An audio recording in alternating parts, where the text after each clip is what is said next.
Greetings to you today on this Tuesday morning, the 20th of August.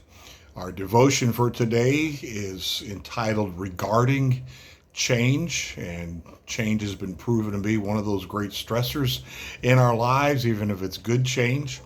The Charles Dickens work that this is coming from is The Life and Adventures of Nicholas Nickleby. And we've visited that writing before.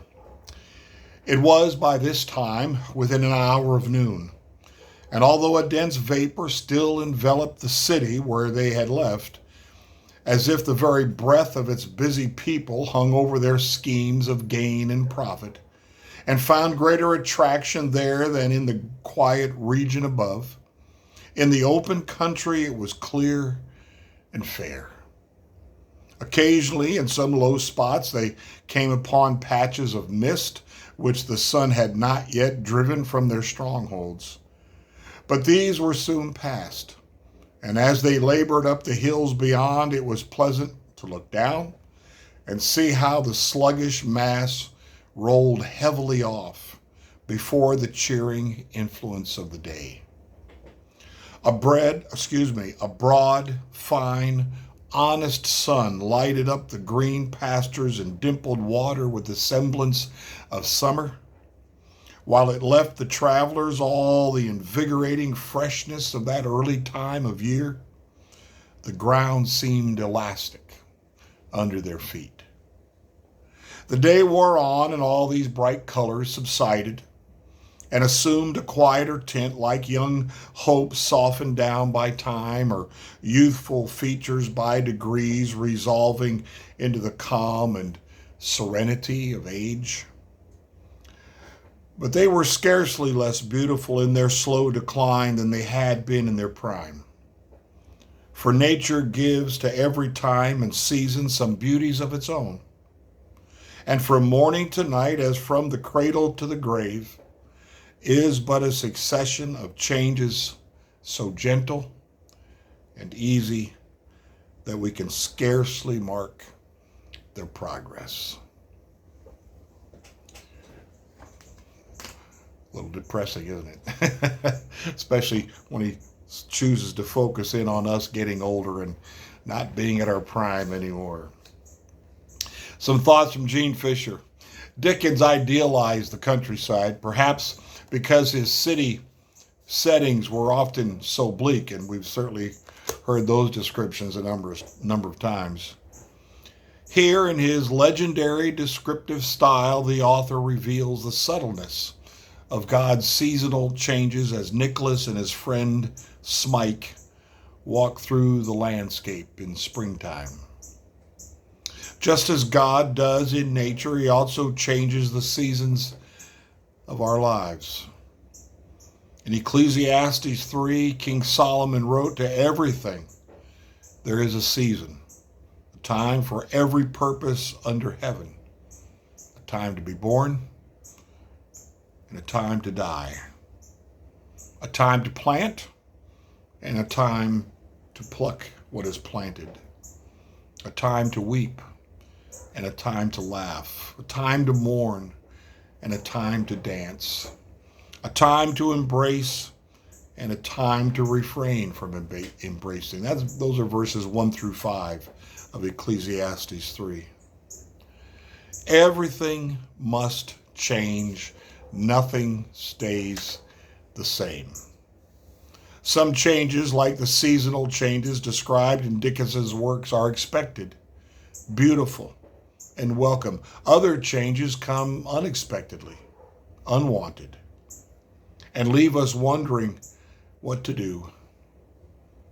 The answer for changing times is to put your faith in God, who does not change. Malachi 3:6. Solomon said that God makes everything beautiful in its time in Ecclesiastes 3:11. He transforms the winters of our lives into spring. When we accept the changes and ask God to make them beautiful, our faith grows and blooms like his landscapes in springtime. Genesis 8:22.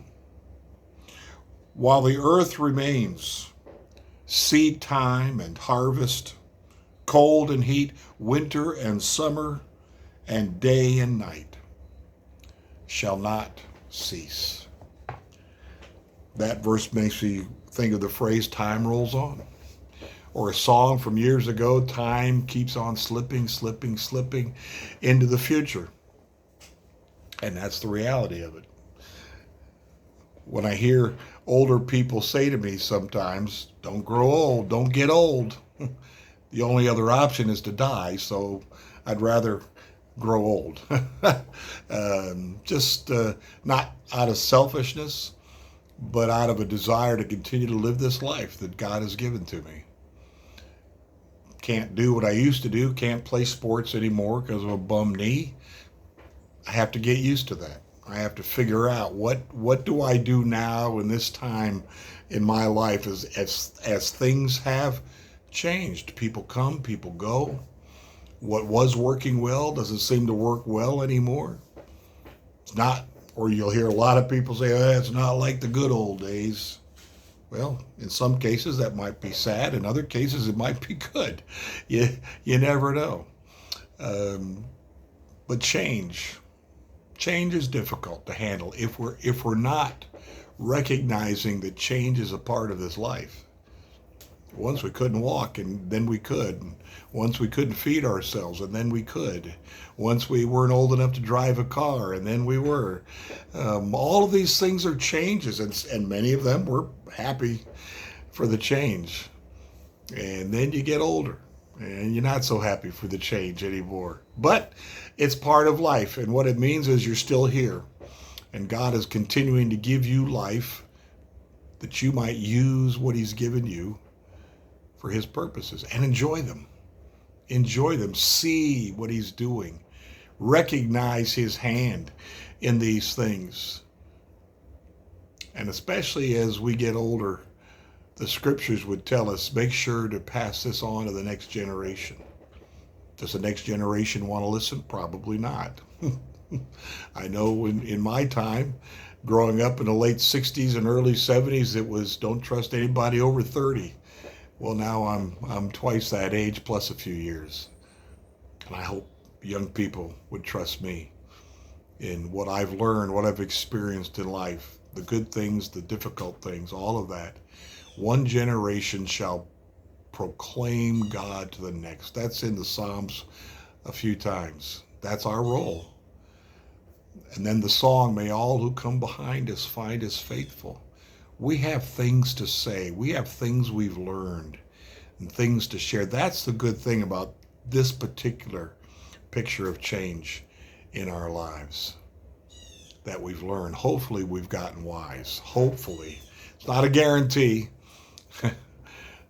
Some people never learn, as the old saying goes, and hopefully some do. And they saw God's hand in that. In that difficulty, they saw God's hand. They saw God teaching us something. So yes, change can be hard if we don't recognize that it's a reality of life and we're prepared for it. Slow change, sudden change. It's in God's hands. Blessings to you today on this Tuesday, and just live with that recognition. Things change. Now, how do I address this change in a way that meets the Lord's desires for me? Again, blessings to you today.